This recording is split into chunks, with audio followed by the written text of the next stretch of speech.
I know. I love you too. Yes, we will. Yes, I remember before. That was fun. You're silly. I know. I miss you too. I don't know. LOL? OMG. Did I tell you about Sarah? Oh, no. Yes, caught in her braces. LOL? OMG TBTFY. You are so CYLPADDDD. I miss you, and I want to talk to you tonight. Am I moving too fast? I'm okay. I'm sorry if I'm moving too fast. I just wanted to hear your voice. Don't you think it's a little too soon for that? I know. It's just, after a long, lonely day, I really start to miss you, and I think I want to talk to you, and there's nothing I want to do more than hold your hand and... No, wait. She'll think I'm a stalker or something. Delete, delete, delete. Do you want to email me? On a whole computer? Really? Yes. We'll be closer then. Okay.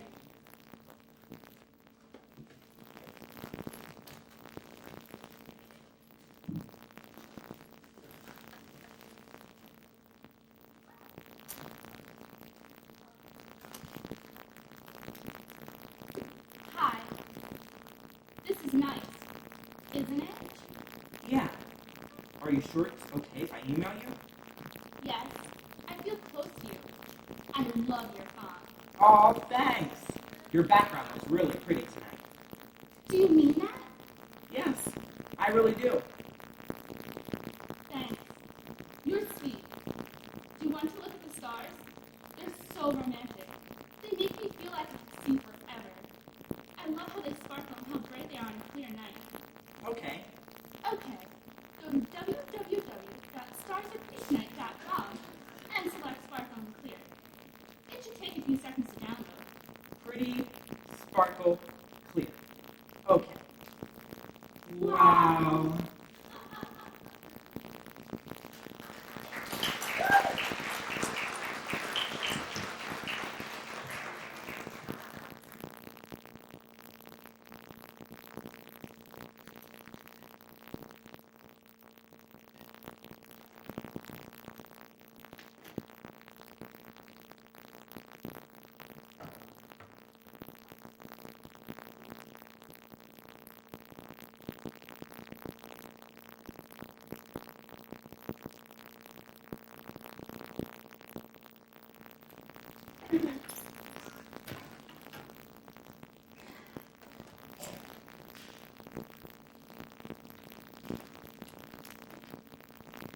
Is he serious? Okay, let me see. Dear Desperate Derek, no, you should not tattoo her name across your forehead. This is not the most appropriate way of getting a girl's attention. Have you ever considered emailing her or sending her a pulse? That's it. Send her a message and say something like, hey, I like you. Do you want to download a movie together? Or you could ask her to eat dinner while you eat dinner or a video conference or something. Just don't scare her. And don't tell her she looks nice. That scares girls.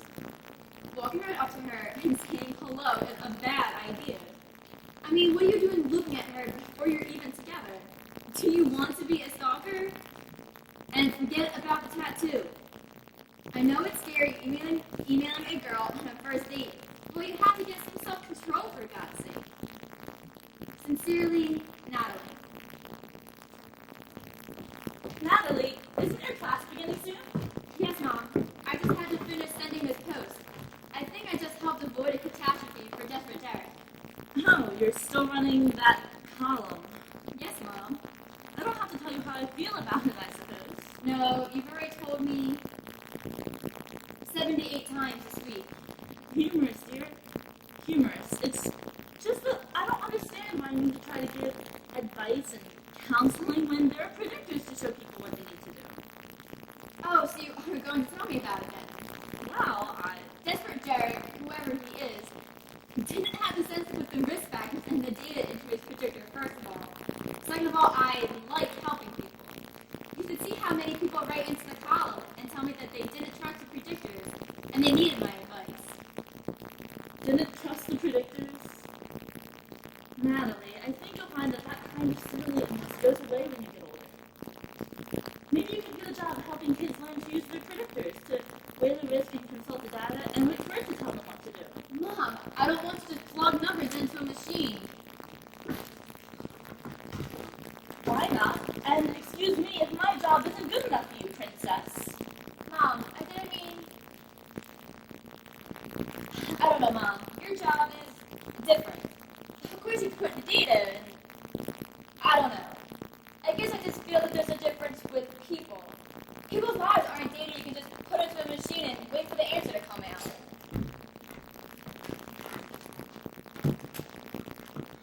That's a very sweet notion, Natalie, but I think you're just going to have to accept the fact that the computer knows better than you do. It knows better than any of us, and that's why people made them in the first place. I have to get going. Do be careful, Natalie. I'll see you tonight.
Where is Dr. Patterson? Class was supposed to start 17 seconds ago. Sorry I'm late. When 18 seconds earlier to compensate for the time. We'll continue our lecture on the mid to late 21st century, which we started yesterday. Is everyone following along? Yeah. Now, it was about this time that the Juice Network was completed worldwide. Just as the framework for the internet was finished at the end of the 20th century, the last of the Juice satellites were in orbit by 2083, allowing all of the continents to access this technology. If you look on your screens, I'll send a map of the completion of the Juice Network. Okay? Now, after the completion of the Juice Network, we have the development of the shared memory bank, which we'll be exploring today. So if you'll all go to memory.patterson.net/08280 and click on your names, each of you will be assigned a random memory to do, and then share with the class here at Alright, now headphones on and get inside your memories, and we'll take a short break before coming together to share.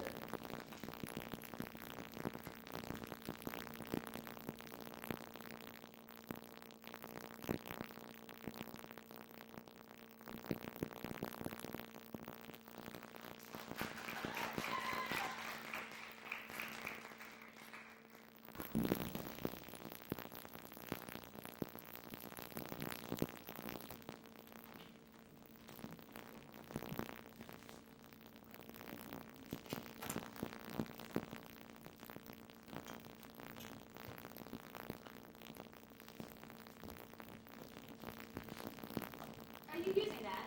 I'm not. Thanks.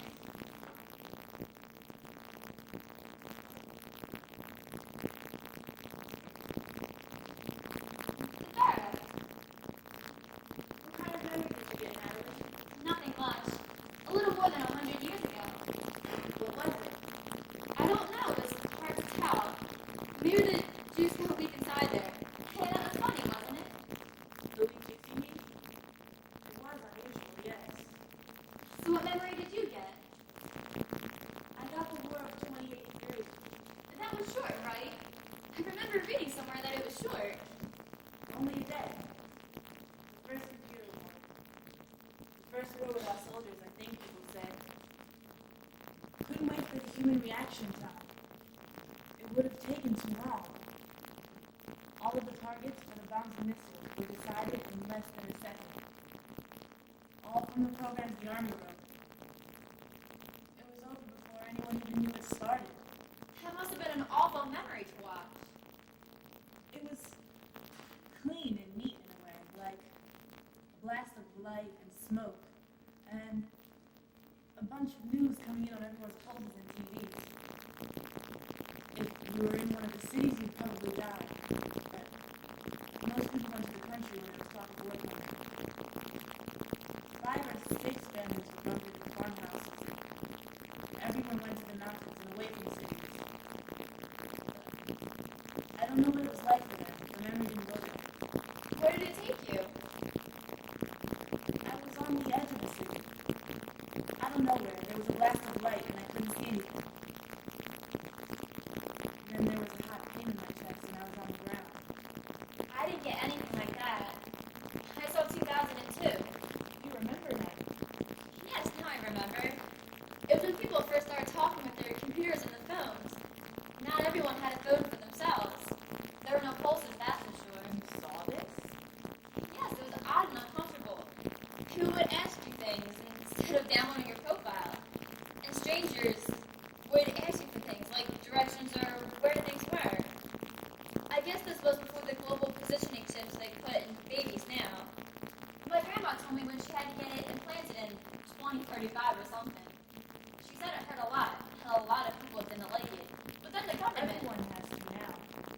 Right, when you're born. There was a memory I once saw. Yes. Do you have your pulse? Yes. It works with the juice. Well, sure, how else would it? I had a memory once that someone broke hers and didn't use it anymore. It was a person's memory, and not the network. The network would never No. let you see. It wasn't on the network. I had it. But the girl in the memory, she broke her pulse. And she snuck into the juice station and shut it off somehow. And no one in her town had any juice for a whole day. When did this happen? I don't know. The memory was not labeled. Not long ago, I think. What did the town do without any juice? I mostly couldn't tell. She had to run away after she died. The police were chasing her. But I did see a little bit of her school. She was supposed to be in school when she did it. And she snuck back in to see what it would be like. And I know she just saw everyone sitting there with their computers, not saying anything. They were just looking at each other. No one knew what to do. And that was all. She had to run after that. I couldn't imagine living without the juice. How did anyone talk? How are we talking right now? Well, sure, but you can't go through your whole life talking like this. I mean, that would be weird. I post to people all the time. People I know, anyway. But that's my job, you know. I send out that column on the university website, accidentally. I don't know it. Oh. I could get a meme to your pulse? I'll just ask you if I have a question. Like this? Of course. I mean, wouldn't that be kind of weird? You would look right at me and ask me advice? If I had a problem, yes. To my face? What kind of advisor would you be if you couldn't talk to me to my face? A normal one? That's like an intrusion of privacy. Just use your pulse. What if I shut it off? Like a memory. Well, sure, you shut it off, but I mean, then you wouldn't get updated, you wouldn't know about things as soon as they happen, you wouldn't be in constant contact with everyone. And how would that be, Natalie? I don't know. I think it would be wonderful. What do you mean, wonderful? You have to find things out by reading things, or actually even have to touch them. You can't do that to people. Look. Excuse me. Can I ask you something? What? Why? For juice's sake, back up. What do you want? I like your shoes. Where did you get them? I said I like your shoes. Where did you get them? OMG. I like your shoes. Where did you get them? Oh, thanks, Natalie. I got them here. Thanks. Why did you scare me like that? I don't know. Still a work from the memory I got. Well, don't do that anymore. I won't. Bye. See? You're studying counseling here, aren't you? How do you know? It's on the university profile. That's protected. How did you get to it? You know because I write that website. I knew before I met you. And your name. My name? You saw it when I posted you. I haven't looked at my pulse. Yes, you did. I haven't looked at my pulse, Natalie. You're starting to scare me. Which do you prefer? Which one? Come with me. I don't think so. Come with me, Natalie. No, I'm going back to class. I think you'll want to see this. See what? I asked you what you prefer. And I asked you what you were talking about. You won't answer me. You keep mentioning things that aren't around anymore and old ways and someone else's dead memories you've got. You wish most that you could find a way to help themselves. What did you say? You want, more than anything, to make them help themselves. Who? You know, No, I don't. those that come to you. Why can't I show them how to help themselves? All those that seek your advice, they will always come to you, Natalie. We all have our destinies. Get out of my head. There is a way to show them how. Come with me, Natalie. Wait!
What about Dr. Patterson? What about class? It's been canceled.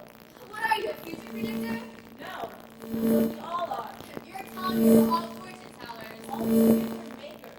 That's just great, Sarah. Where are we going? What are you talking about them helping themselves? Did you download a way to make them do that? You'll see, Natalie. We're here. What is this? This is one of the central distributors for the juice. It comes from the sky, from the satellites, and then to here. And from here to all our pulses and our computers. Don't they? Where are the guards? They do not guard this entrance. I think maybe there's nobody who knows about it. But I saw the girl remembering. Only she knew it was here.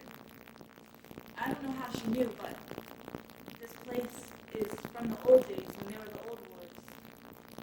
The people used to build these places so they could all hide and protect themselves from the bombs and missiles and I don't know what else.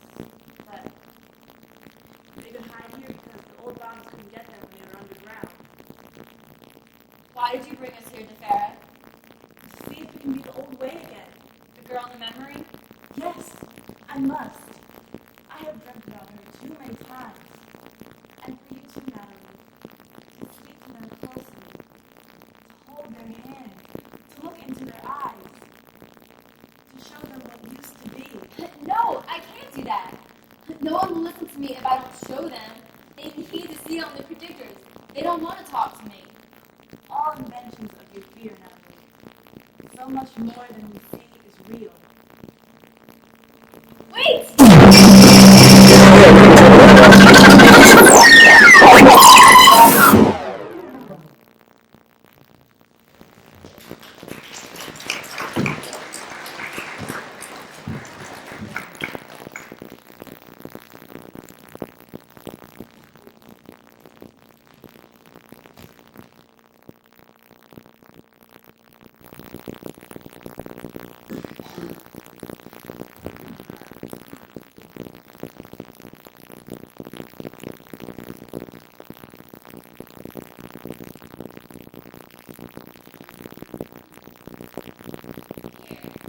Here. They will come, of course.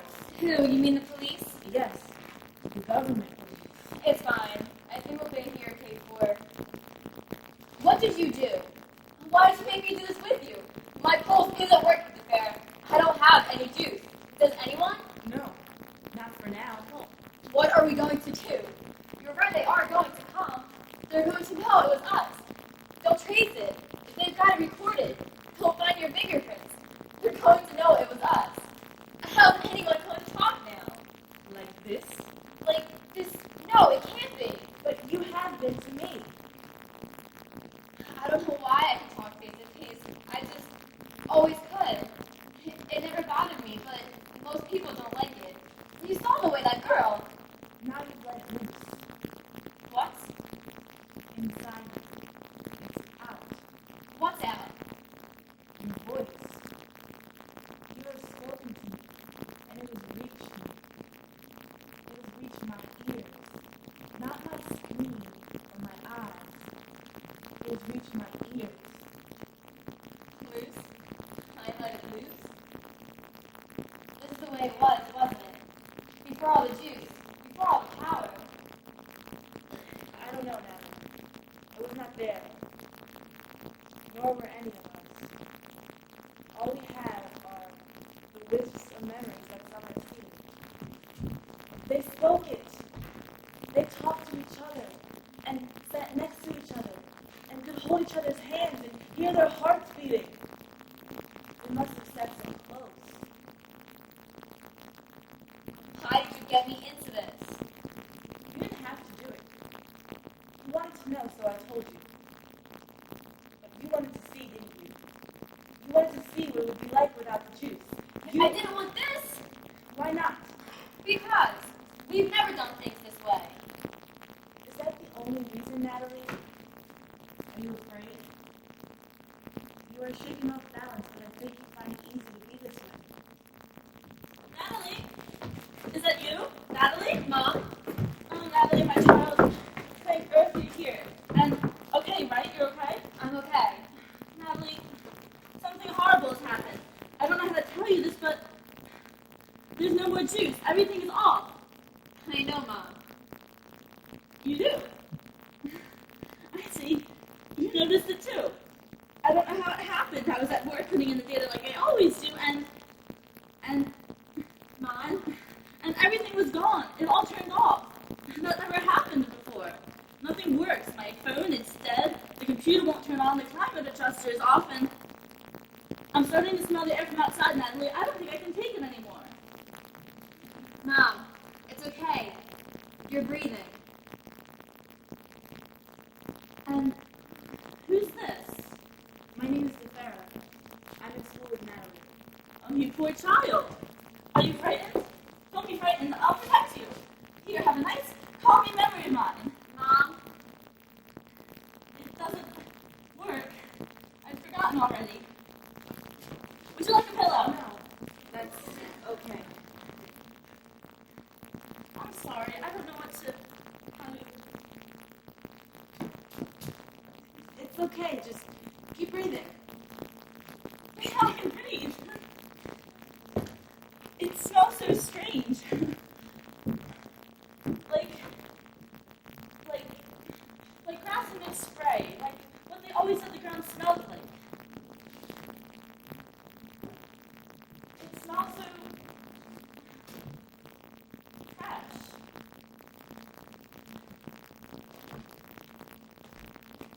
See, Mom, you're fine. I'm fine. Yeah. My dear sweet girl, you're okay. I'm just so glad you're okay. Have you looked outside? No, why? Come and look. It's clouds, I think. They look like they used to when you used to. What, Mom? When you were a little girl, you once read a website that said long ago when people were sad, they used to try to find rain to walk around in because it would make them feel better or romantic, the word was, I think, or what, anyway. And you liked that so much, you would go and download clouds and watch them on your computer. One time you kept trying to touch the water and you kept saying, rain, rain, mother. And the clouds would come out of the screen and go all over your head and you were sad because the water wasn't there. Can you imagine that, Natalie? You wanted to touch the rain. And you went to the kitchen and you poured water in a cup and dumped it all over your head. You were so sad that the water wasn't there, so you made your own rain. All this time, I never realized. None of this is real, Tooth Fairy. None of this. Not the pulses, not the weather control, not the predictors. Nothing. Not even the rain. We all must make our own rain. Who is it? It's me, Dorothy, from Dr. Patterson's class. Dorothy? I showed you my shoes. Oh, right. Oh, thank goodness someone let me in. I was so scared. I don't know how to tell you all this, but there's no more juice. Nothing works. Nothing works. It's okay, Dorothy. We figured it out. I can't talk. I'm so scared. Why don't you go and sit down, dear? Ah! Oh, you were trying to be nice, weren't you? Yes, I meant to be. I didn't mean to grab your arm. Well, I didn't mean to. I just didn't mean to. I'm just so confused. Why don't you both sit down? Okay. Okay, what are we going to do? Wait to see how long it lasts. It's wonderful. I don't know why you think so. It's as I said. Look at us talking, Natalie. We don't read anything. We don't type anything. We don't need any devices. Look. There is the rain. And they didn't plan rain today. And nobody predicted it. It's a surprise. And it's real.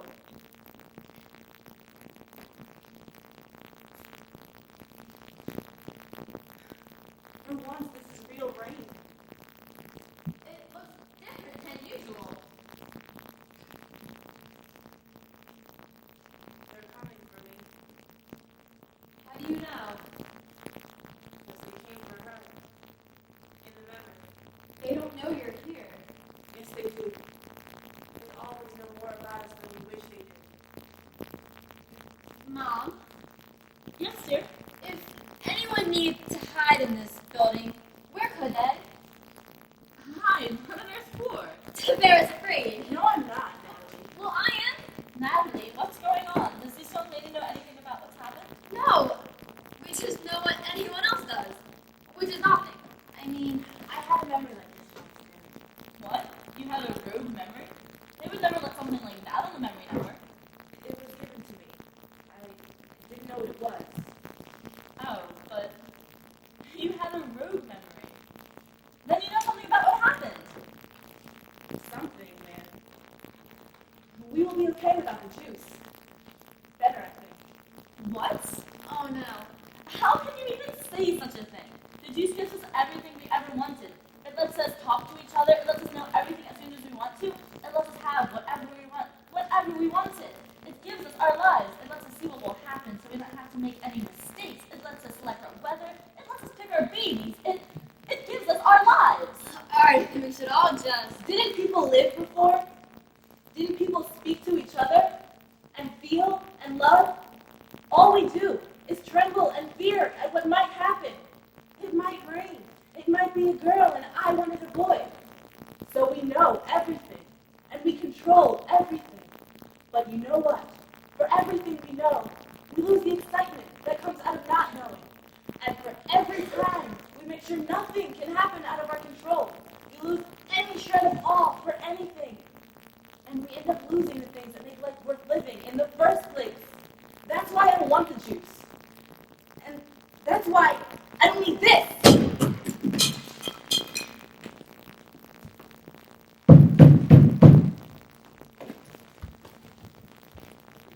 Oh, the ID isn't working either. It's Dr. Patterson. May I come in? Sure. It's all gone. You folks know? Of course you do. Juice. It's gone. We know, sir. Are you okay? Would you like a pillow? No, not the pillow. He doesn't need a pillow either like Dorothy. Where's Dorothy? Oh, dear, that girl. Did she leave? Natalie, She wouldn't have. I think she is gone. Hello, man. I suppose I will take it.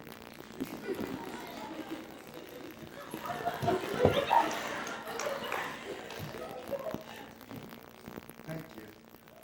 It's a comfort. I came back to class. There was no juice. There's nothing I could do. The students, they looked right at me. And one asked, what do we do now? And I didn't know what to tell them. And they all looked around at each other. It was horrible. Like the first time any of them had seen each other. I don't think any of them really knew what to do. And one asked, can you still tell us about the building of the memory network until this passes? Until the juice comes back? And everyone looked around and nodded. Yes, they said. Tell us about the history until this passes. Until the juice comes back. And I couldn't remember what we were discussing. I tried to tell them something I knew, something I learned. There was nothing. All the memories and the knowledge and the information, it was all on my pulse, on the juice.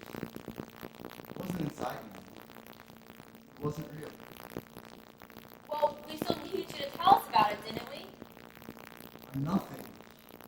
I'm fake. No. All the other professors do it too. No one keeps the information in their heads because it's all there in the pulses. Then we're all fakes. We're ruined. We're not ruined. Look, it'll just take a little getting used to. No! This is the end. We can't live without the juice. We can't live. I can't. Dr. Patterson, calm down. This is the end. I can't. I won't live without it. Doctor! Listen! There's nothing! No sound, no juice, no pulse. There's no pulse. I can't stand the silence. Dr. Patterson, no! Yes! I'm nothing! I'm a fake, nothing else. You're not a babe. You're just afraid.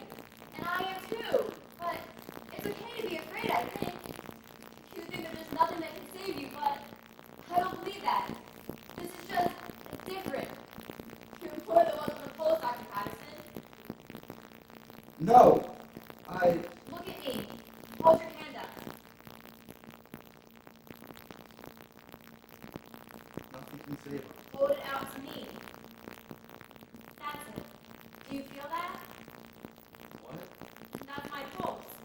My real pulse. Pulse? Yes, you have it too. That's what's alive. That's what's inside you. That's your pulse. Yes, you have it too. You don't need the juice to live, Dr. Patterson. Just keep breathing. You can have this again. spoke of. You can help them, Natalie. All those that need you. This is the government police. You are harboring a criminal in your home. Open this door in 3 seconds or it will be broken down. Police, what do they want? What criminal do we have? Fair, what do we do? One. It's me they want, Natalie. No one was ready for this. Not you, Natalie. Did you do this? No, I mean, Your daughter has a special gift, ma'am. Two. Look after her. She needs to show people how it was. People need to know that there's more to life than cables and screens and satellites and the juice and 3. there's touch and love and understanding and empathy and That's her. She had a rogue memory, and I saw her going into the restricted area. She knows about it. She did it. She stopped the Jews. It's not on yet. What is your name? I have. Why don't you look at your pulse? It just came back on. Hold her!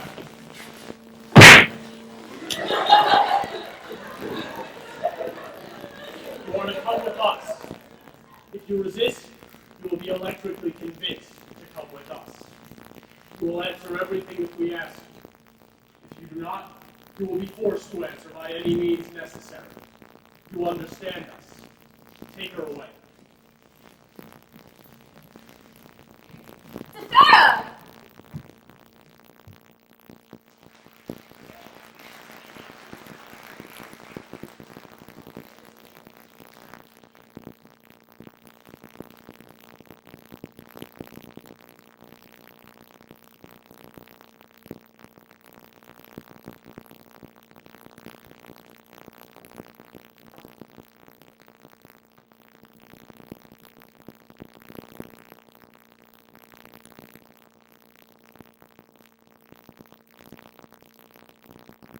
Just hold it up.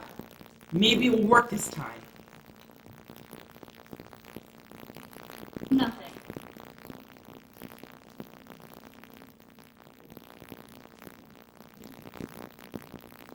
Okay, it's been a while. Let's try again. No, not yet. Okay, maybe now it's back on. No, not yet. How about now? I don't think it's back on yet. I want to talk to you. Go ahead. Try. I can't. My pulse doesn't work. Maybe I can... What are you doing? I heard that people used to have a code. Like they would tap on things and spell out what they wanted to say. See if you can understand this. Did you get that? No. How about now? No. How am I supposed to know what you're trying to say? I don't know. I didn't listen to the whole story. Do you want to just turn around and face me? Really? Yeah. Let's just see what happens.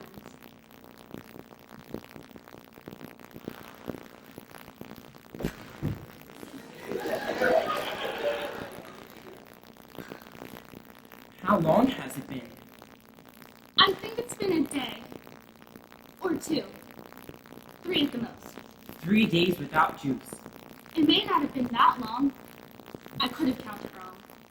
Feels like longer. What did you want to say to me? That I think you're the most wonderful girl in the world. Thanks. I think you're wonderful too. You're so brave. You've been protecting me all this time. I have, haven't I? I will. I will protect you. From whatever.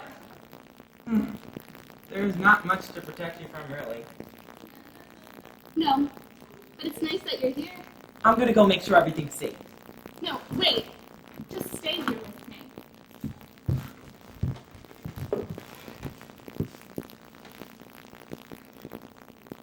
It's better to be in the dark together.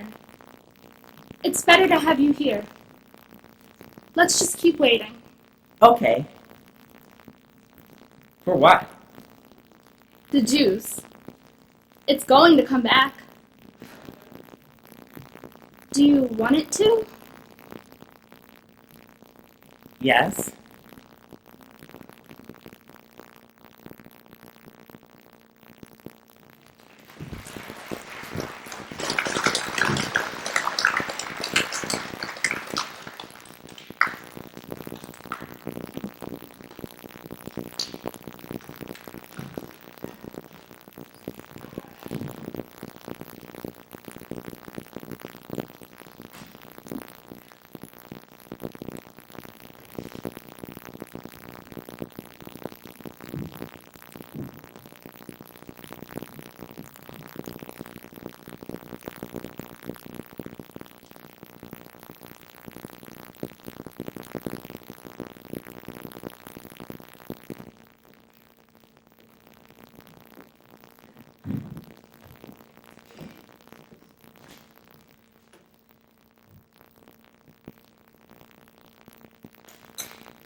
It's back on, Natalie. It's back on.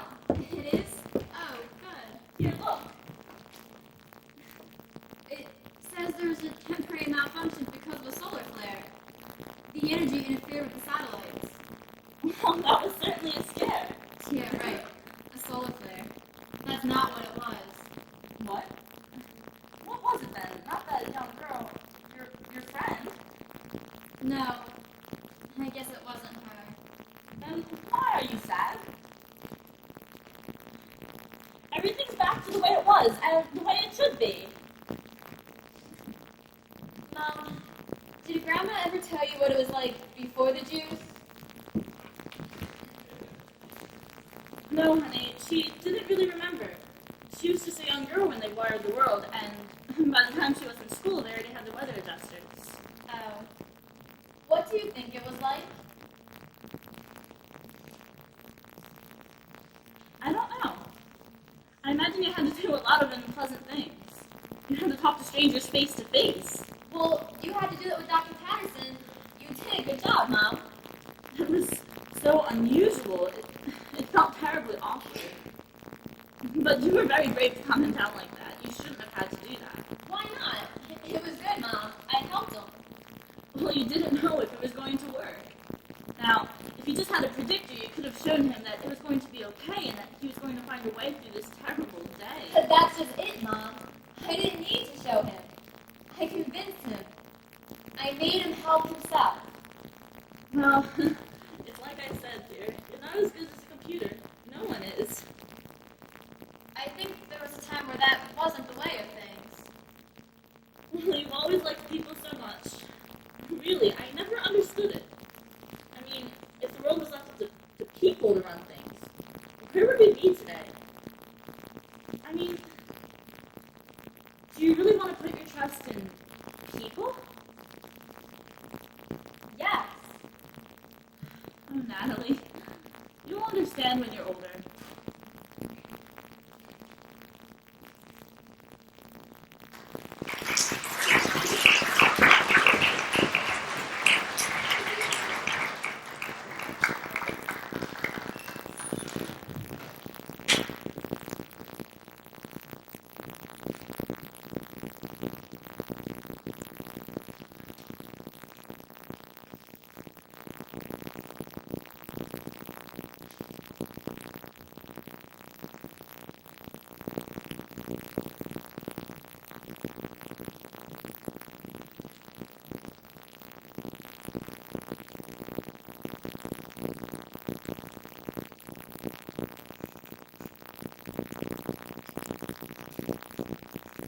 I was so scared. I'm glad I got to see you up close. Me too. I think. I mean, I didn't know you're ready to see me like that. You look so wonderful. You were so brave when you were ready to protect me. What do you want to do? Let's look at the stars again. Or do you want it to rain? We can have whatever you want. The stars are fine. I'm tired of the rain. Let's have stars.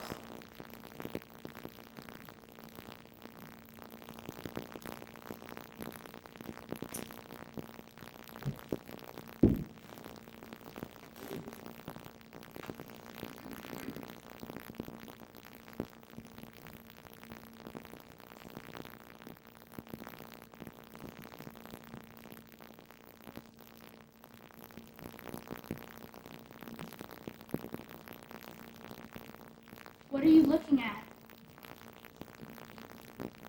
Nothing.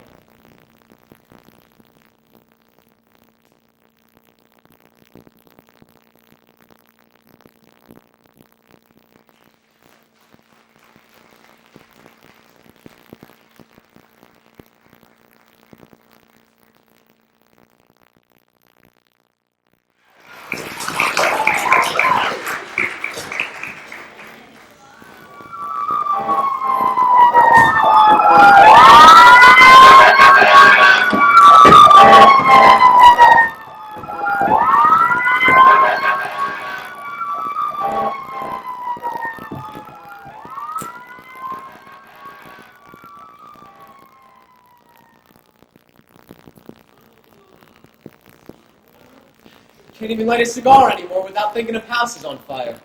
It's disgusting.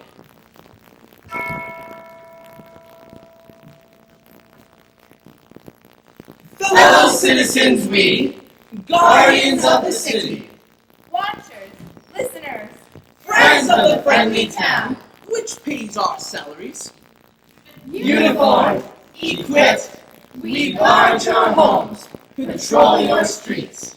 vigilant, tranquil, Resting from time to time, but alert, unsleeping. Watching, listening, lest hidden danger come to light too late.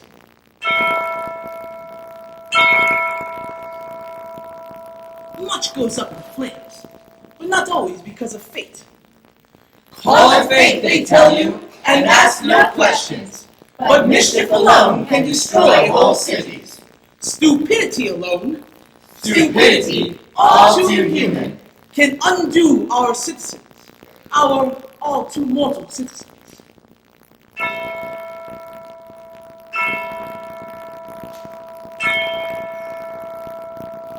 Use your head. A stitch in time saves nine. Exactly. Just because it happened, don't put the blame on God. Nor on our human nature. nor on our fruitful earth. Nor on a radiant sun. Just because it happened, must you call the damn thing fate?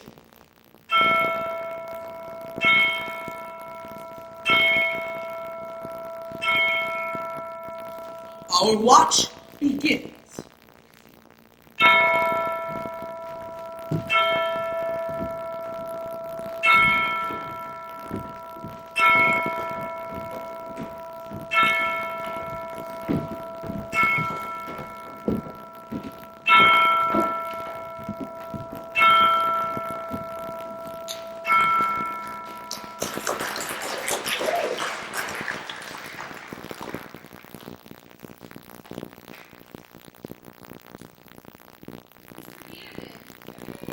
Mr. Biederman, They ought to hang them.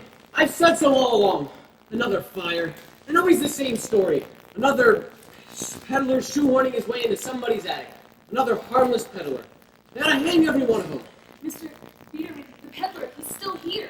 He wants to talk to you. I'm not in. Yes, sir, I told him an hour ago. He says he knows you. I simply can't just throw him out. Why not? He's way too strong. Have him come to the office tomorrow. Yes, sir, I told him 3 times. He's not interested. He doesn't want any hair tonic. What does he want?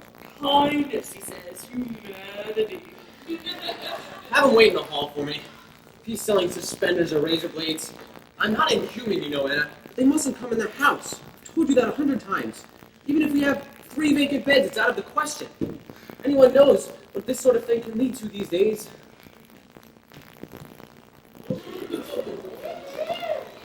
Good evening. Your cigar, Mr. Biederman. Look here. Good evening. What is this? I told the girl distinctly to have you wait in the hall. My name is Schmitz. Without even knocking. Seth Schmitz. Good evening. What do you want? You need employment, Mr. Biederman. I'm not looking for a job. No? No. And I'm not a peddler. No? I'm a wrestler. Hurrah! Hurrah! Hurrah!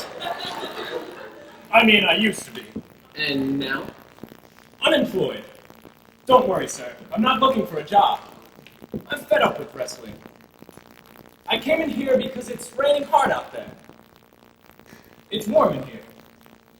I hope I'm not intruding. Cigar? You know what's awful, Mr. Biederman? With a build like mine, everybody gets scared. Thank you. Get to the point. My name is Schmitz. You've said that. Delighted. I have no place to sleep. No place to sleep. Would you like some bread? If that's all there is. Another glass of wine? Bread and wine, sir. If it's no trouble. If it's no trouble. Anna! The girl said you were going to throw me off personally, Mr. Biederman. But I knew you didn't mean it. Anna, bring another glass. Yes, sir. And some bread. And if you don't mind, miss, a little butter. Some cheese or cold cuts. Only don't go to any trouble. Some pickles, a tomato, or something. Some mustard. Whatever you have, miss. Yes, sir. If it's no trouble. You told the girl you know me. That's right, sir. How do you know me? I know you at your best, sir. Last night in the pub, you didn't see me. I was sitting in the corner. The whole place liked the way you kept banging on the table. What did I say? Exactly the right thing, sir. They ought to hang them all. The sooner the better. The whole bunch. All those firebugs. Sit down. This country needs men like you, sir. I know, but No buts, Mr. Biederman, no buts. You're the old-time type of solid citizen. That's why you're slant on things. certainly, but That's why. why what? You have a conscience, sir. A solid conscience. Everybody in the pub could see that. Naturally, but Mr. Biederman, it's not natural at all. In the circus, where I did my wrestling, for instance, before it burned to the ground, the whole damn circus. My manager, for instance, you know what he told me? Sap, he says. You know me, they can shove it. What do I need a conscience for? Just like that. What my animals need is a whip. That's the sort of guy he is. A conscience. If anybody has a conscience, you can bet it's a bad one. God rest him. is he dead? Burned to a cinder with everything he owned.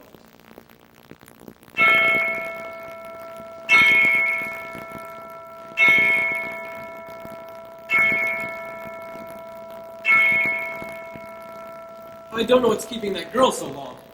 I've got time. You haven't an empty bed in the house, Mr. Biederman. The girl told me. Why do you laugh? Sorry, no empty bed. That's what they all say. What's the result? Somebody like me with no place to sleep. Anyway, I don't want a bed. No? Oh, I'm used to sleeping on the floor. My father was a miner. I'm used to it. No apologies necessary, sir.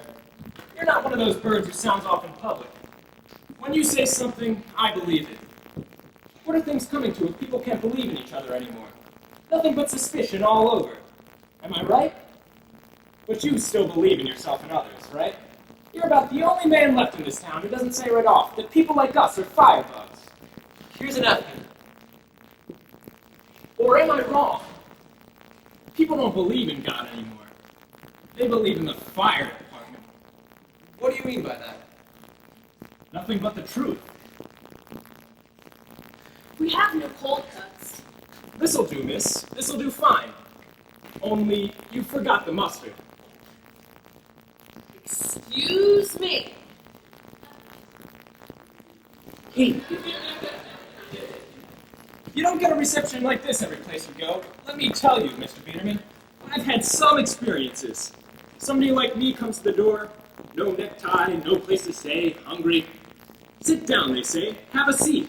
And meanwhile, they call the police. How do you like that? All I ask for is a place to sleep.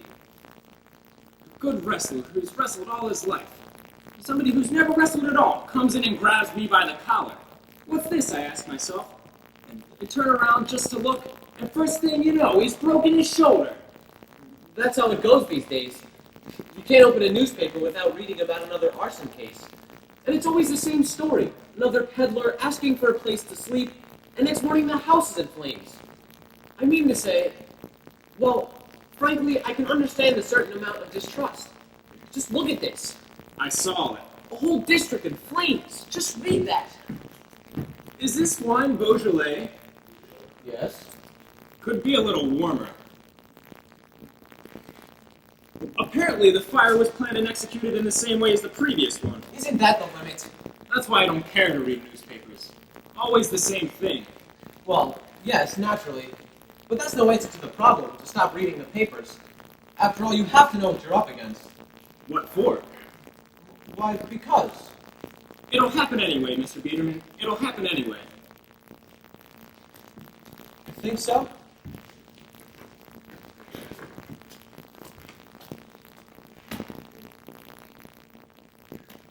Thank you. Anything else you'd like? Not today. Mustard is my favorite dish. How do you mean God's will? God knows.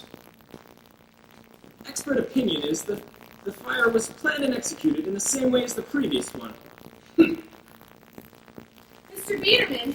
What is it now? Well, Mr. Neckling. Out of the question, Mr. Neckling?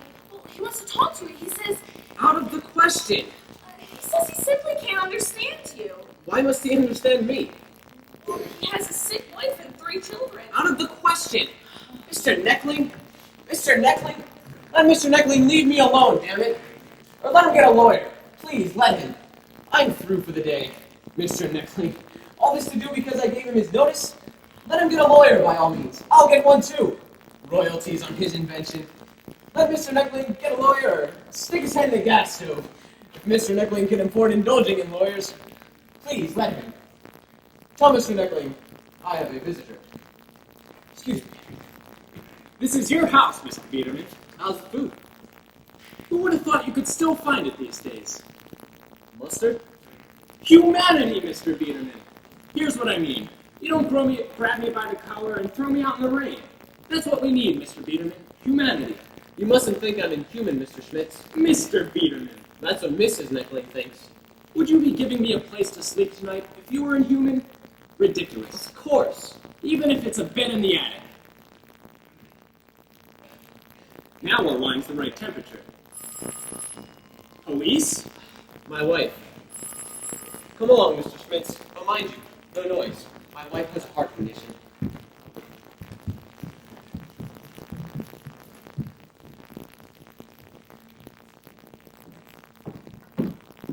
Where's my husband? You know, Anna, we're not narrow-minded. And I don't mind you having a boyfriend. But if you're going to park him in the house, But Mrs. Biederman, I don't have a boyfriend. then whose rusty bicycle is that? Outside the front door. It scared me to death.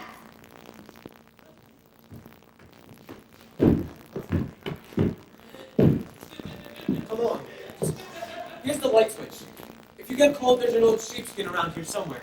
Only for heaven's sake, be quiet. Take off your shoes. Mr. Schmitz, Mr. Biederman? you promised me, though, you're not a firebug?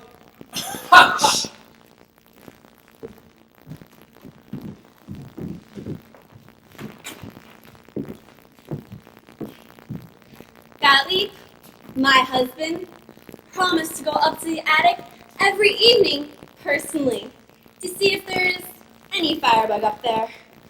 Oh, I'm so thankful. Otherwise, I'd lie awake half the night.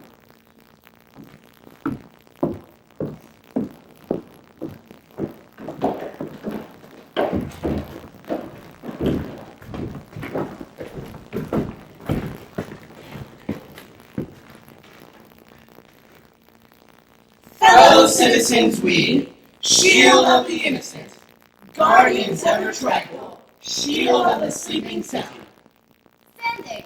Or sitting, ever on guard, taking a quiet smoke now and again to pass the time.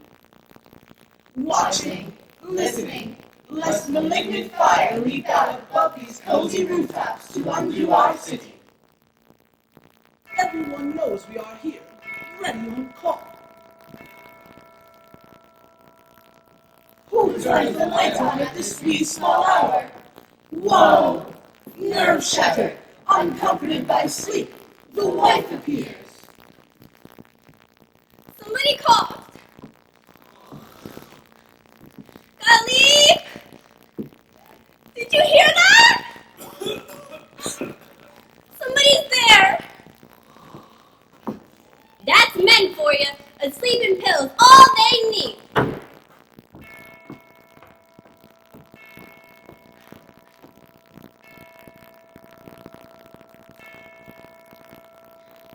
4 o'clock. We were not called. O radiant sun, O godlike eye, light up the day above our cozy roofs. Thanks be. No harm has come to our sleeping camp. Not yet. Thanks be.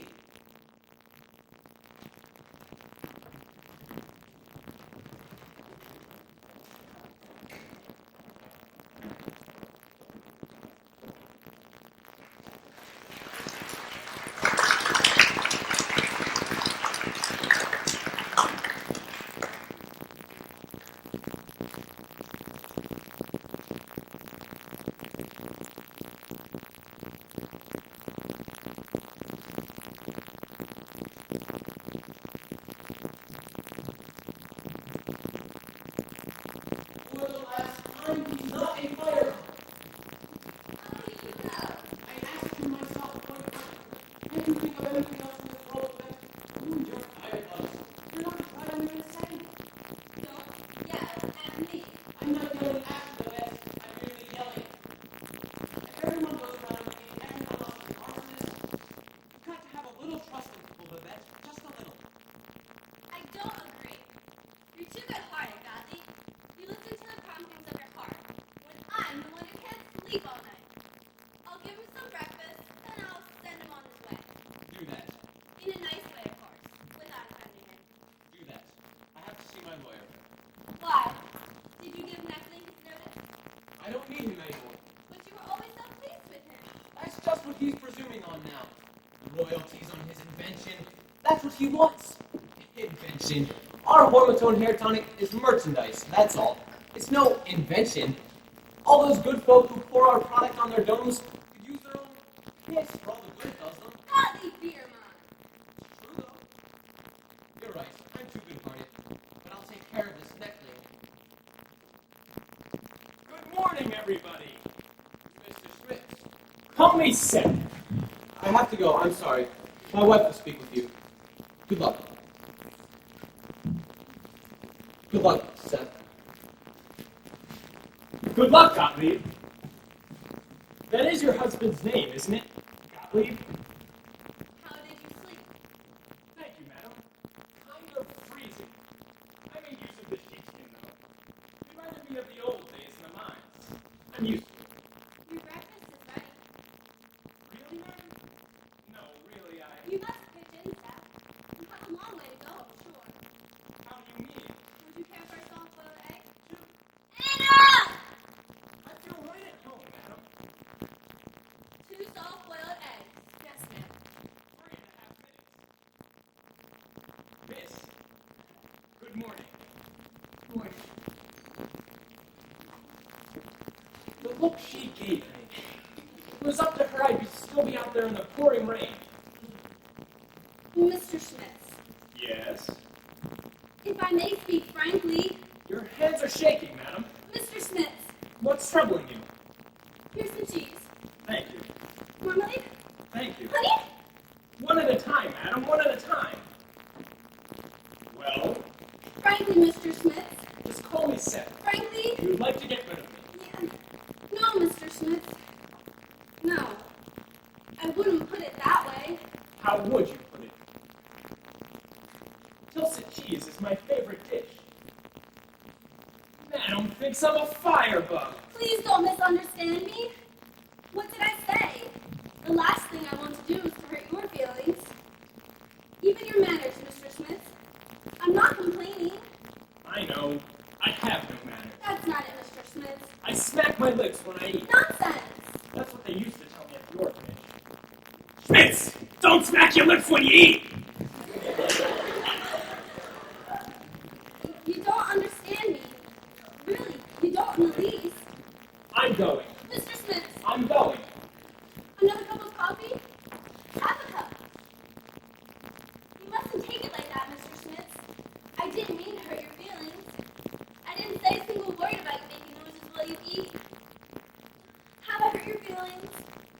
It's not your lookout, madam, whether I have no manners.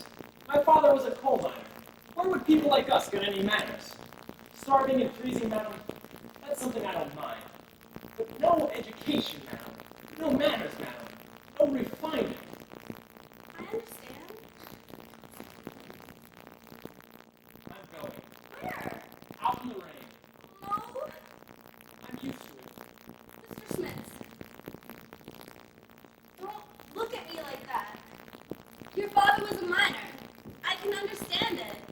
You had an unfortunate childhood. No childhood at all, madam. None at all. My mother died when I was 7. Sad? What's sad?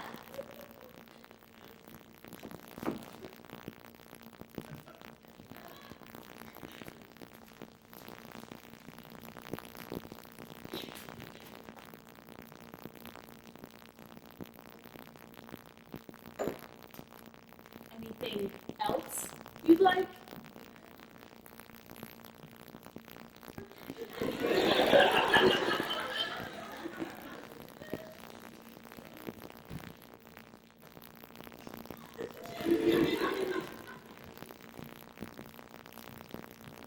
I hadn't ordered you to leave, Mr. Smith.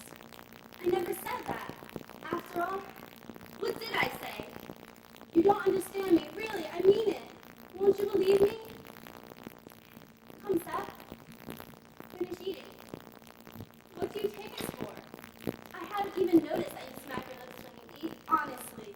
Even if I did, we don't care about external things. We're not like that at all, Mr. Smith. God will reward you. Here's the salt. You know it's true, madam. You never did say anything about me and my manners. That part's true. Pardon me for misunderstanding. Is the egg all right? A little soft. You know, my friend Willie says you can't find it anymore, he says. Private charity. Everything's state controlled. The world is going to the dogs, that's why. Wouldn't he be surprised to get a breakfast like this?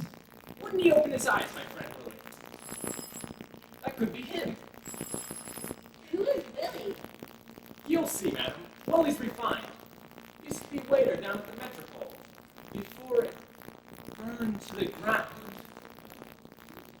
Burned to the ground? Head waiter. Who is it? A gentleman. What does he want? Well, he's from the fire insurance, he says, to look over the house. He's wearing this long frock coat. My friend Willie!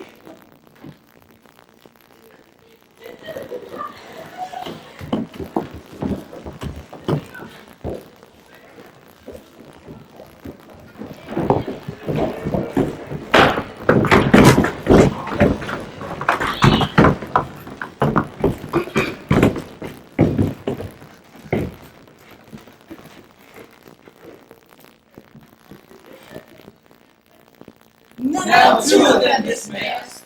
2 bicycles, both rusty, to whom do they belong? 1 yesterday's arrival, and 1 today's. Whoa! Night once again, and all watch. How much the coward fears when nothing threatens, dreading his own shadow, Whirling each sound. until his fears overtake him at his own bedside. They never seem to leave their room, these 2. What is the reason? Blind, blind is the weakling, trembling, expectant of evil, yet hoping somehow to avoid it. Defenseless. Weary of menacing evil, with open arms he receives it. Whoa!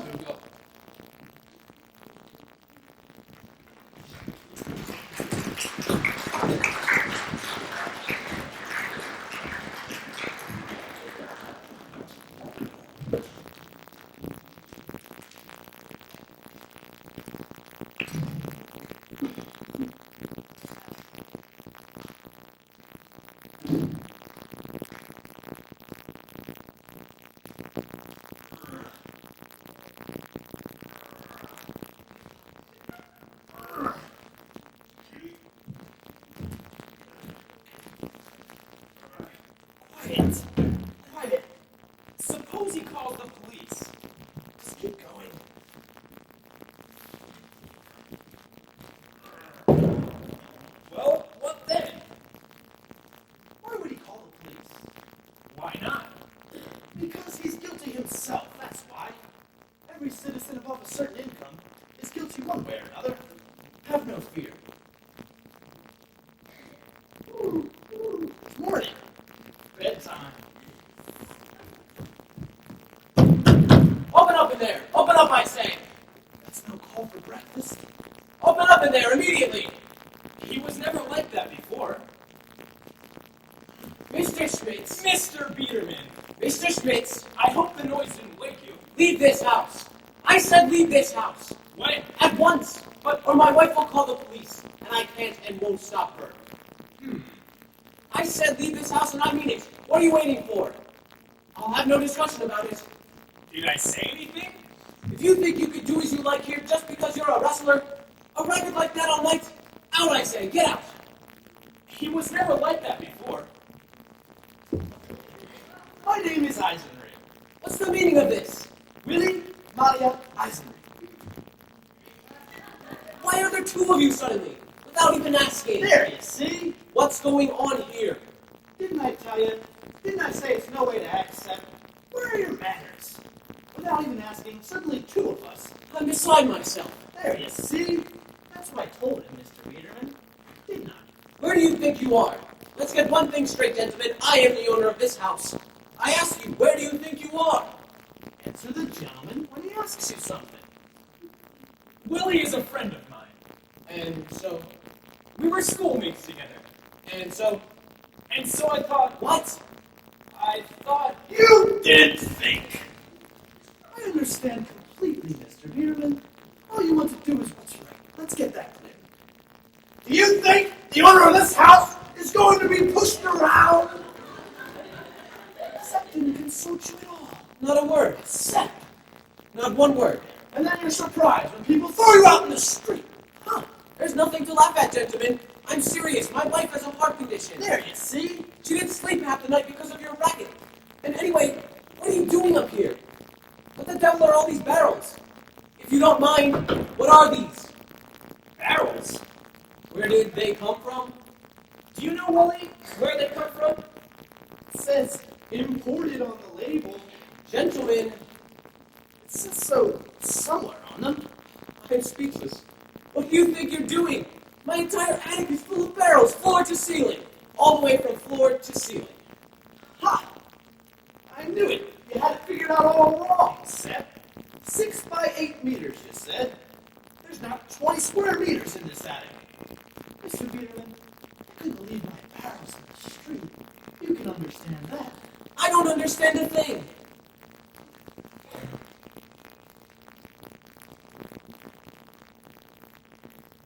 Ah, here it is, Mr. Biederman. Here's the label. I'm speechless. Here it says where they come from, right here. Simply speechless. I'll call him, officer. What's it about? Official business. Is it true?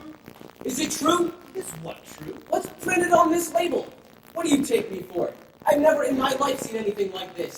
Do you think I can't read? Gasoline. I'm asking you, what is in those barrels? Gasoline. Enough of your jokes. You know as well as I do, attics are no place for gasoline. Just smell that for yourselves. Is that gasoline or isn't it? It is. It is. No doubt whatever. Are you insane? My entire attic is full of gasoline. That's just why we don't smoke up here, Mr. Biederman. A thing like that when every single newspaper is warning people to watch out for fires, my wife will have a heart attack. There, you see? And don't keep saying there, you see? You can't do that to a lady, Seth. Not to a housewife. And trust me, I know housewives.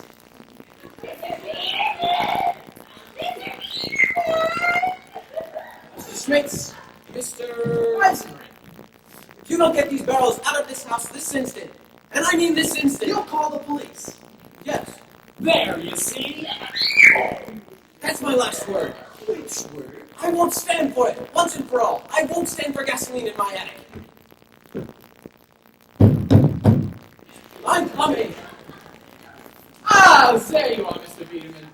You don't have to come down. It won't take much of your time. Good morning. Good morning. Good morning. Morning.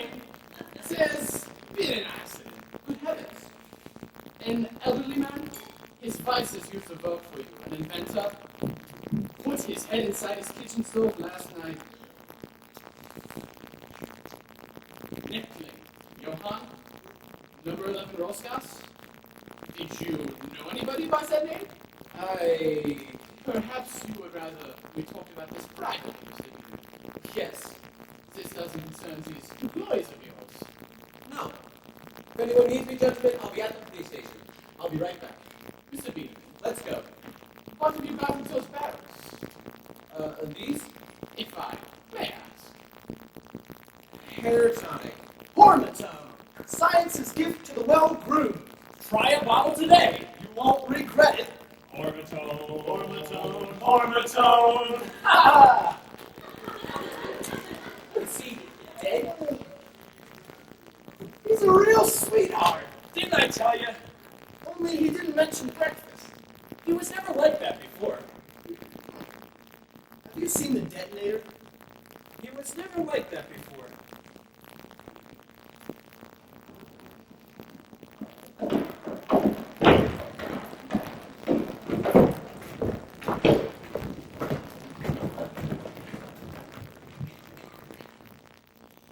O radiant sun, O God like I, light up the day again above our cozy roofs. Today, same as yesterday. Hail! No harm has come to the sleeping city. Hail! Not yet. Hail! Wise is man, and able to ward off most perils. If, sharp of mind and alert, he heeds signs of coming disaster in time. And if he does not, He who, attentive to possible dangers, studies his newspaper daily, is daily, at breakfast, dismayed by distant tidings, whose meaning is daily digested to spare him fatigue of his own little brain. Learning so quickly what's happening afar, can he so quickly discern what's happening under his roof? Things that are unpublished, disgraceful, inglorious, real. things not easy to face or impeach. He is coming. No harm has come to the sleeping city. No harm yesterday or today. Ignoring all omens, the freshly shaven citizen speeds to his office. Taxi! Taxi! Taxi? What's the trouble? Woe to us! Pardon? Woe to us! You said that already. 3 times woe! But why? All too strangely, a fiery prospect unfolds to our eyes, and to yours. Shall I be plainer? Gasoline in your attic. Is that your business? Let me through, please. I have to see my lawyer. What do you want from me? I'm not guilty. What is this, an inquisition? What's with all these questions? Far be it from us, the chorus, to judge a hero of drama, but we do see the oncoming peril, see clearly the impending danger. Making a simple inquiry about an impending disaster, uttering merely a warning, civic-minded, the chorus comes forward, made the last in cold sweat, in half-fainting fear of that moment that calls for the hoses of firemen. I'm in a hurry. Woe to us! All that gasoline, Gottlieb Bierman! How could you take it? Take it? You know very well the world is a brand for the burning. Yet, knowing it, what did you think? Think? My dear sirs, I am a free and independent citizen. I can think anything I like. I have the right, my dear sirs, not to think at all if I feel like it. Aside from the fact that whatever goes on under my own roof, let's get one thing straight. I am the owner of the house. Sacred to us is property, whatever befall. Though we be scorched, though we be cindered, sacred to us. Well, then, why can't I go through? Why must you always imagine the worst? Where will that get you? All I want is a little peace and quiet, not a thing more. As for those two gentlemen, aside from the fact that I have other troubles right now, what are you doing here? Am I interrupting? Can't you see I'm in conference? With ribbons, of course. Never mind the cost. As long as it's a wreath. Excuse me, sirs. To cut it short, gentlemen, I'm fed up. You and your firebugs. I don't even go to the pub anymore. That's how fed up I am. Is there nothing else to talk about these days? Let's get one thing straight. If everyone goes around thinking everyone else is an arsonist, how are things ever going to improve?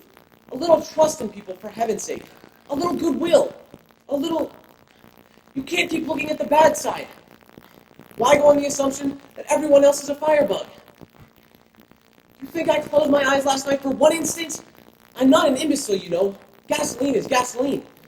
I had the worst kind of thoughts running through my head. I climbed up on the table to listen, even got up on the bureau and put my ear to the ceiling. At least 4 times I climbed up on that bureau. They were snoring, mind you. Peacefully snoring. Just the same, I got as far as the stairs once, believe it or not, in my pajamas. And I was frantic, I tell you, frantic. I was all ready to wake up those 2 scoundrels and throw them out into the street, along with their barrels. Single-handedly, without compunction, in the middle of the night. Single-handedly? Yes. Without compunction? Yes. In the middle of the night? Just about to. My wife hadn't come after me, afraid I'd catch a cold. How shall I put it? Sleepless he passed the night. That they take advantage of a man's good nature. Was this conceivable? Suspicion came over him. But why? Hoping that goodness will come of goodness. How mistaken can you be? What are you getting at? It seems to us there's a stink of gasoline. I don't smell anything. Woe to us! Not a thing. Woe to us! How soon he becomes accustomed to bad smells. Woe to us! Don't keep giving us such defeatism, gentlemen. Don't keep saying, woe to us. Taxi! Taxi! If you'll excuse me. Citizen, where to? What is his recourse, poor wretch? Forceful yet fearful, milk white of face, fearful yet firm. Against what? How soon accustomed to bad smells? Woe to us! Woe to you! He who dreads action more than disaster. How can he fight when disaster impends?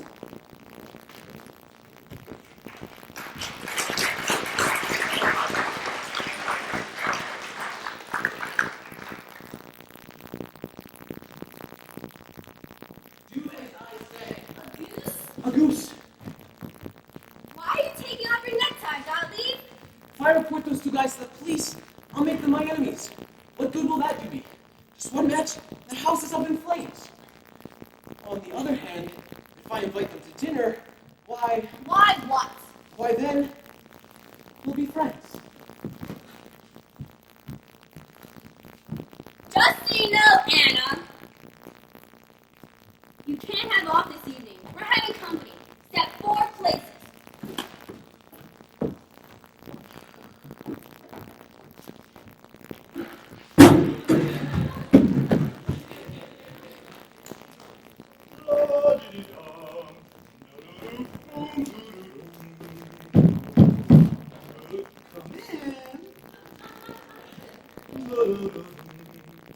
Min? A good day, Mr. Bierman. May I come in? Hope you slept well last night. Thank you. Miserably. Me too. Must be the wind. I came up to say, Mr. Eisenring, that You still want to kick us out? in the middle of the night, I haul out sleeping pills. It suddenly struck me. You folks have no toilet facilities up here.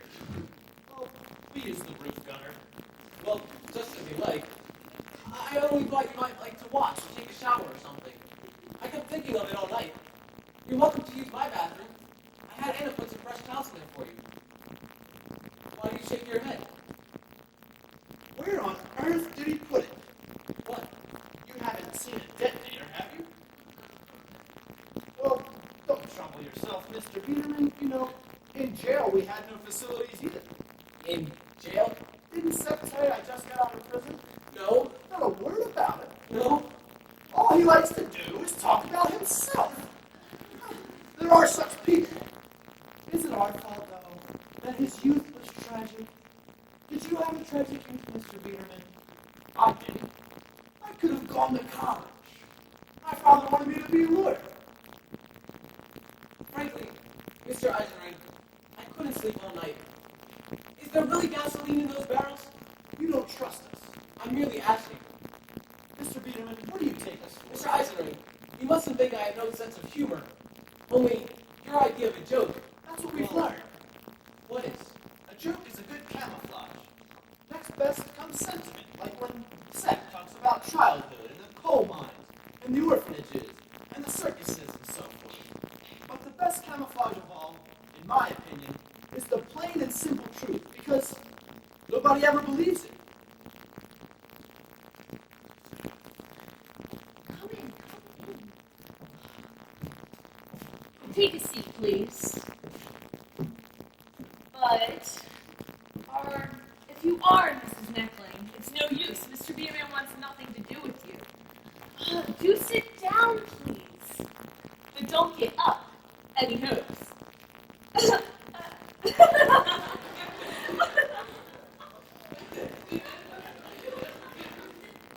wonder what's keeping Seth. Sawdust can't be that hard to find. Hope they haven't nabbed him. Nabbed? Why do you smile? When you use words like that, Mr. Eisenring, it's as though you came from another world. Nabbed. Like another world. Our sort of people seldom get nabbed. That's because your sort of people seldom steal sawdust. It's obvious, Mr. Biederman, that's the class difference. Nonsense. You don't mean to say this. I don't hold with class differences, Mr. Eisenring. You must have realized that by now. I'm not old-fashioned. Just the opposite, in fact. And I regret that the lower classes still talk about class difference. Aren't we all, rich or poor, the creation of one creator? Are we not, you and I? Human beings made of flesh and blood?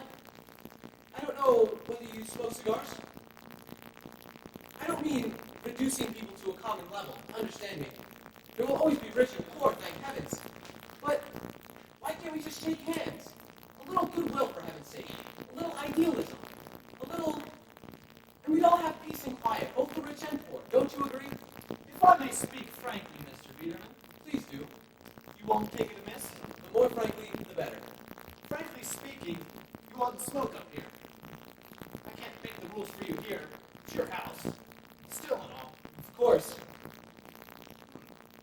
There it is. Mr. Eisenring, if I may ask, what is that you're doing? What is that? This is a detonator. And this is the time fuse. Seth says they've developed better ones lately, but they're not for sale to the general public. Besides, buying them is out of the question for us. Anything that has to do with war is frightfully expensive. Always the best quality. Fuse, you say? The time fuse. If you'd be so kind, Mr. Weaver, as to hold this end.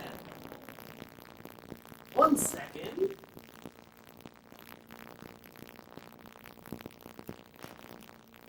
There. Thank you, Mr. Biederman. You can't put a scare into me, Willie. Though I must admit, you do count on people's sense of humor. Not everybody has my sense of humor. You have to find the right man. At the pub, for instance, just say you believe in the natural goodness of man, they have you marked down. Ah, those who have no sense of humor get what's coming to them. Just the same when the time comes. So don't let that worry you. But what's the problem, Mr. Biederman? You've gone quite pale. It's the smell. I know. If you're not used to it, I'll open a window for you. Thanks. Mr. Beerman! Mr. Beerman! Police again? It's a police state. Mr. Beerman! Mr. Eisenring, do you like goose? Goose. Roast goose. Why? Stuffed with chestnuts?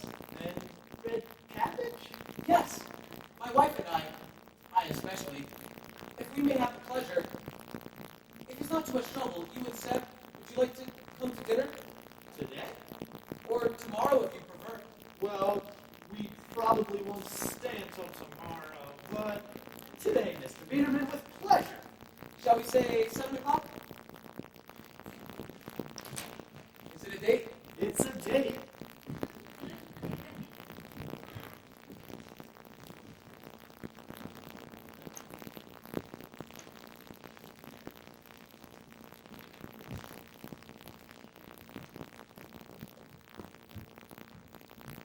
Ready for action, as is in Firebugs. Polished and oiled, every glass fitted.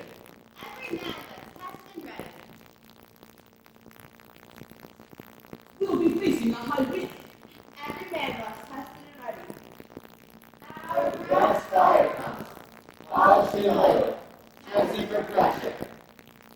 And the fire hydrants. Everything ready. Everything tested and ready.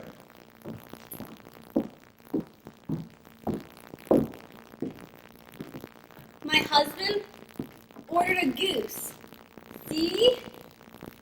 This is it. And I have to roast it. So we can be friends with those people upstairs. It's Saturday night. You can hear the bells ringing.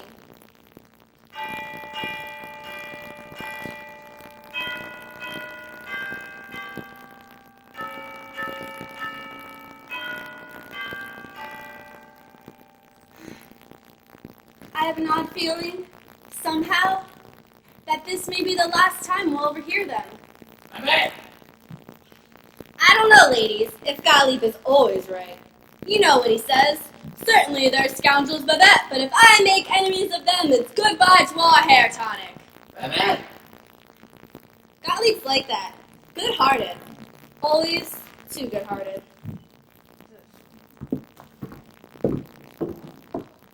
To the pumps! The ladders! The engines! Ready! Ready! Ready! Ready! We're ready.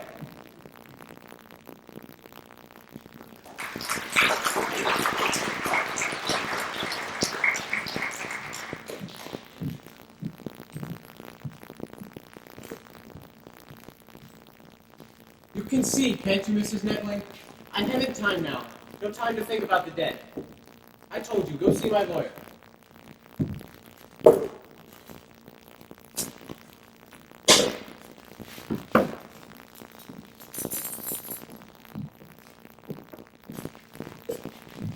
I said a simple, informal dinner.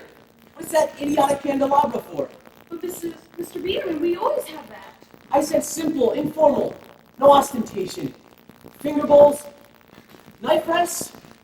Can't you see I'm wearing my oldest jacket, Anna? And you. Leave the carving knife, Anna. We'll need that. But away with the rest of this silver. Where's the corkscrew? Over there. Don't we have anything simpler? Well, yes, in the kitchen, but that one's rusty. Bring it here. What's this for? It's for the wine.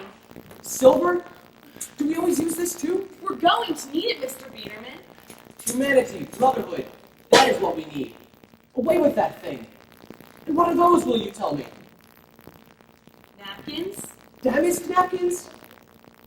We don't have any others. There are whole nations, Anna, that live without napkins. And why a cloth on the table? Gottlieb? Let's have no class distinctions. What's with the wreath? It's what we ordered, Gottlieb. What do you think? They sent the wreath here by mistake. And I gave them the address myself.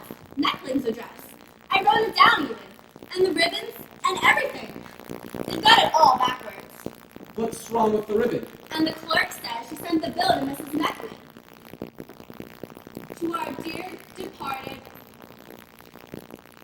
Gottlieb Peterman. We can't accept it. I should say not. They've got to exchange it. Please don't upset me, Babette. I can't think of everything. Take that tablecloth away. Help me, Anna. And remember, no serving. You come in and you put the pan on the table. The roasting pan? That's better. Just a bare table for a plain and simple supper. You mean that, Mr. Beaterman? Just bring in the goose in the pan? What wine shall I bring? I'll get it myself. Mr. Beaterman! What now? Well, I Sweaters, sir, not any old sweaters if I belong to the family. Borrow one of my wife's. The yellow or the red one. Don't make a fuss. No apron, understand? And remember, no serving. And get rid of that candelabra. And make sure, especially, Anna, that everything's not so neat. I'll be in the cellar.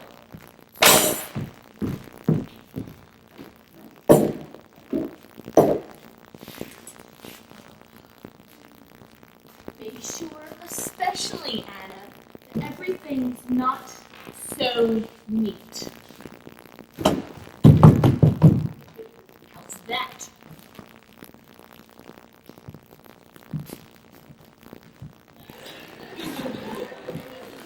Good evening, miss.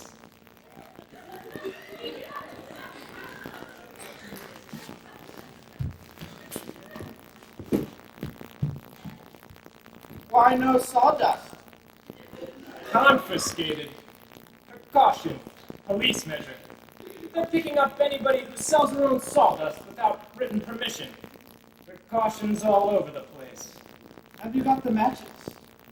No. Me neither. We'll have to ask him for them. Who, Peterman? Don't forget. That looks good.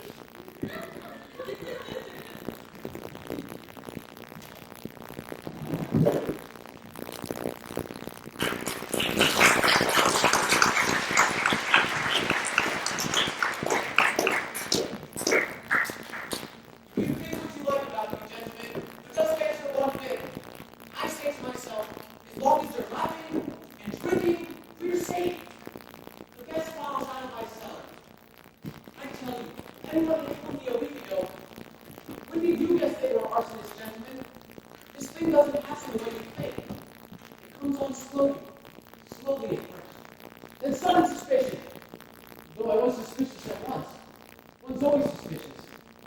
Tell me the truth, sirs. What would you have done if you were in my place, for God's sake?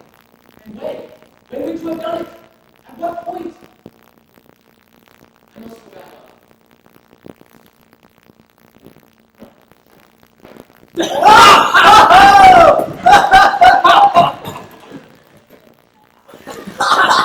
Always! Did you hear that oil waste, he says?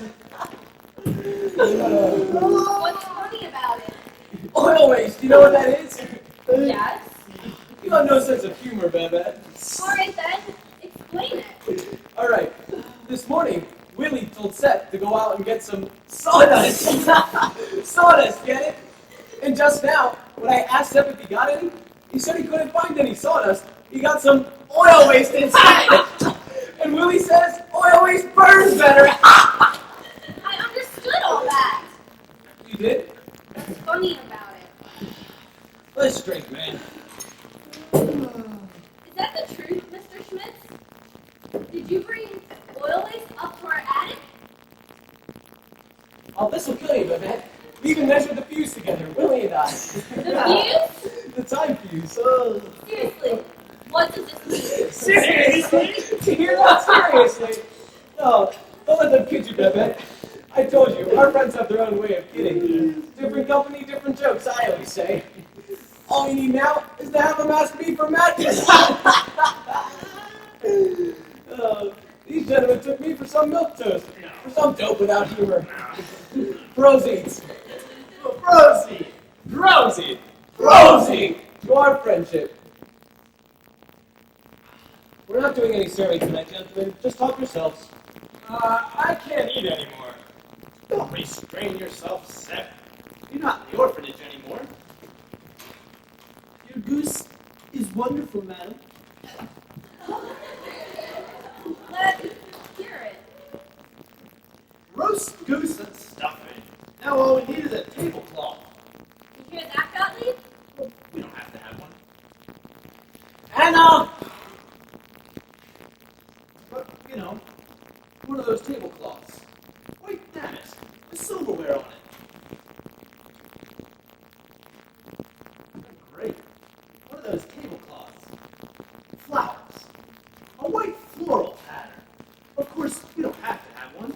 We didn't have one in jail. In jail? Where is that girl? immediately. Yes, sir. Oh, and if you have some finger bowls or something. Yes, sir. You mustn't take it amiss, madam, but that's how the little man is. Take Seth, for instance. He grew up in the coal mine, but it's the dream of his miserable life. A table like this, with crystal and silverware. Do you believe it? He never heard of a knife rest. But golly, we have all those things. Of course we don't have to have them here. Very well. And if you have some napkins, miss, out with them. What Mr. Biederman said. Out with them! Yes, sir. You mustn't take it amiss, madam, but when one is just out of prison, months at a time, no refinement whatever. Do you know what this is? He's never seen one before. This is damask. What do you want me to do with it?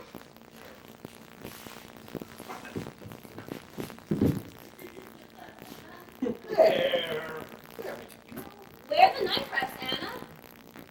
Well, out with them. But you said yourself, Mr. Bierman. Out with them. Where are they, damn it? They're in your pants pocket. Don't get excited, miss. It. No excitement. No.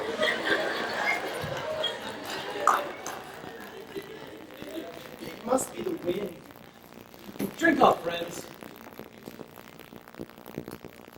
Say, have you guys ever heard of trauma? No. I learned all about it in prison. And how did you happen to be there, Mr. Ivory? Bet. How did I get into prison? One doesn't ask questions like that. I wonder at that myself sometimes. I was a waiter, a little head waiter. Suddenly they made me out a great arsonist. They even called for me at my own home. I was so amazed I played along. I had luck, madam. 7 real charming policemen. I said, I have no time. I have to go to work. They said, your restaurant's burned to the ground. Burned to the ground. Overnight, apparently.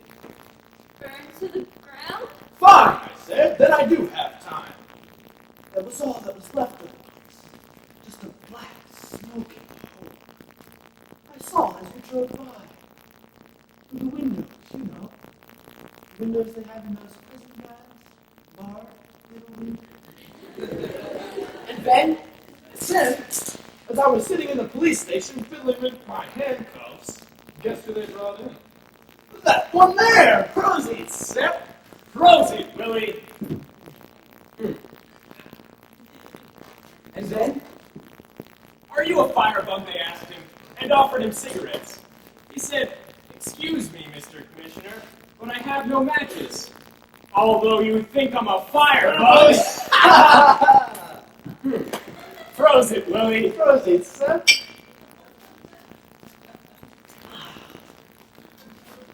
Excuse me, miss, but what is that there? The candlestick? Why do you hide it? Bring it here. But Mr. Biederman, you said... I say, bring it here. What do you say to that, Seth?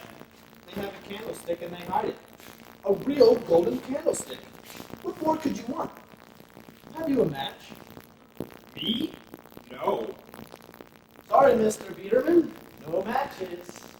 I have Let's some. have them. I'll do it. I'll light the candle. Let me.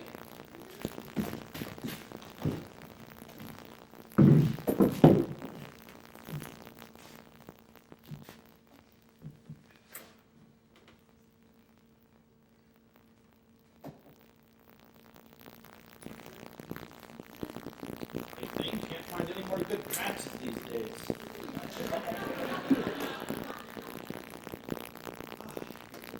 It creates an atmosphere, doesn't it? Candlelight, I mean. Yes, it does. I'm all for atmosphere. A fine, candlelight atmosphere. I'm happy to know that. Smack those masculines when you eat! Let him alone! Excuse me, madam, but he has no manners. It's awful. But where could he have picked up any manners? From the coal mines to the orphanages. I know. From the orphanages to the circus. I know. From the circus to the theater. I didn't know. A football of fate, madam. In the theater? Were you really? Where? Upstage. Really talented, too. Except as a ghost. Can you imagine it? Not anymore, though. Why not? I was in the theater only a week, madam, before it burned to the ground. Burn to the ground? Burned to the ground? Hey, let's show him.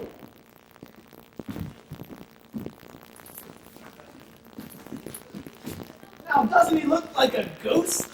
Oh, brilliant! Come here, little girl. Who called it? That's theater language, madam. It's called a cue. He learned it in less than a week before the theater burned to the ground. Please don't keep talking of fires! Who called it? Go on. Every man! Every man! Golly, Quiet! we saw this play in Southburg. Be the man! Be the man! He's terrific. Be the man! Be the man! Now you must say, Who are you? Me? or he can't say his lines. Every man! Be the man! All right then. Who am I? No! You must ask him who he is. Oh, I see. Oh, Steph, let's start it again. Every man! Every man! Are you the angel of death, maybe? Nonsense. What else could he be? Ask him. It could be that ghost from Hamlet. Or, what's his name in Macbeth? Who calls me? Go on. Got me beat a man. Go ahead, answer him. He's talking to you. Who are you? I am the ghost of Stop, you idiots. Declan was buried today. That's why I thought of him.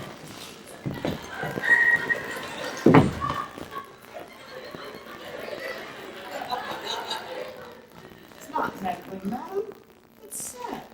What crudeness. He was on my mind. Of all things, Neckling. He was buried today. Mr. Biederman's best employee. Imagine, buried, cold and stiff, not yet moldy, pale as this tablecloth, white and shiny as damask.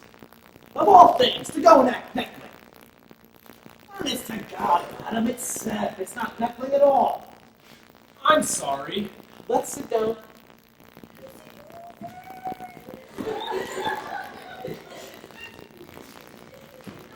Idiot, you can see how Mr. Biederman is shaking when you know very well that Neckling put his head inside the gas stove after everything Gottlieb did for him.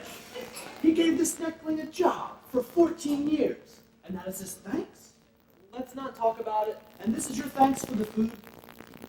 Would you like me to sing you a song? What?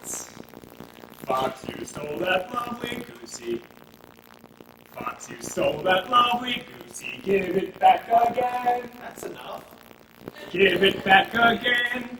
Or they'll get you in the snoozy He's drunk. with their shooting gun. That's enough now, Steph. Give it back again. Or they'll get you in the snoozy with their shooting gun. Shooting gun. That's good. Fox, you stole that lovely goosey, give it back again. Fox, you stole that lovely goosey, give it back again. Or they'll get you in the snoozy, or they'll get you in the snoozy, or they'll get you in the snoozy with their shooting gun. So, Rosies. What's that? Taking a sign. Don't kill like that. At least it's not here. I wonder where. Not here, anyways. That's generally how we work it. Or the fire department out to some suburb or other. Then when things really let loose, they find their way back locked. No, gentlemen, all joking aside. That's how we do it. Joking aside. No, quite seriously. Enough of this. Don't overdo it. Just look at my wife. White as chalk. And you too. Besides, Somewhere, someplace is burning, or the fire department wouldn't be rushing there. We have to go now. Now? Sorry. Or look at you in the snoozy. But you don't just sit there and hate. Just between us, gentlemen, I said enough is enough. Don't overdo it. Let's have no more joking about fire. Mr. Biederman, we're not joking. We're firebugs. No, gentlemen, quite seriously. Quite seriously. Yeah, quite seriously. Mr. Biederman, your house is very favorably situated. 5 villas like yours around the gasworks. It's true they keep a close watch on the gasworks. Still, there's a good stiff wind blowing. Can't be. Let's have plain talk. You think we're firebugs? No, I don't think you are. You do mean injustice, gentlemen. I don't think you're firebugs. You swear you don't? No, I don't believe it. What do you think we are? You're my friends. It's time to leave. Gentlemen, I swear to you by all that's holy. By all that's holy. Yes. Willie doesn't believe in anything that's holy, Mr. Biederman, any more than you do. You'll waste your time swearing. What can I do to make you believe me?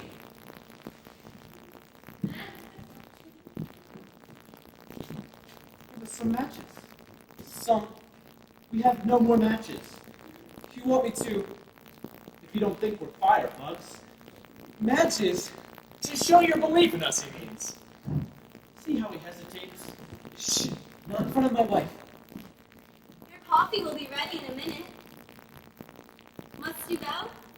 At least you felt, while here, I don't want to make a speech on this occasion, but maybe not drink to our eternal friendship before you go. Tell your very charming husband, madam, that he needn't open any more bottles on our account. It's not worth the trouble anymore. It's no trouble, my friends, no trouble at all.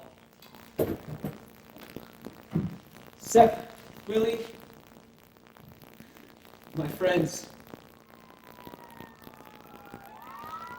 Just the same, we must go now. Unfortunately. Good evening, madam.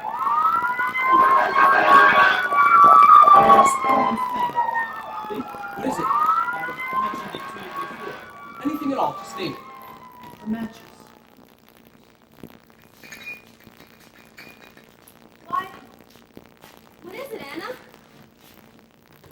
The coffee.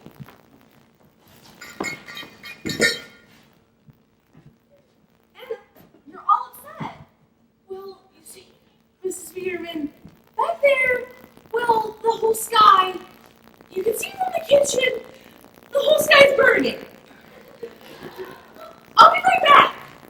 I know. Not our house, anyways. Not our house. Not ours. Doggy, what did you give them? Matches? Not matches! Why not? Not matches! Don't be foolish, Babette. If they were really firebugs, you think they wouldn't have matches?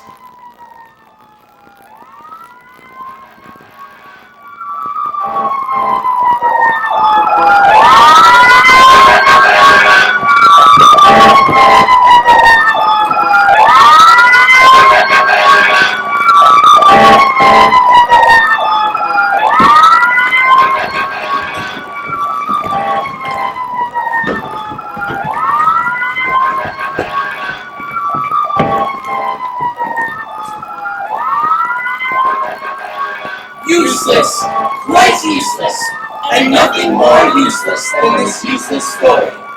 For arson, once kindled, kills many, leaves few, and accomplishes nothing. That was the gasworks! Long foreseen, disaster has reached us at last. Horrendous arson, unquenchable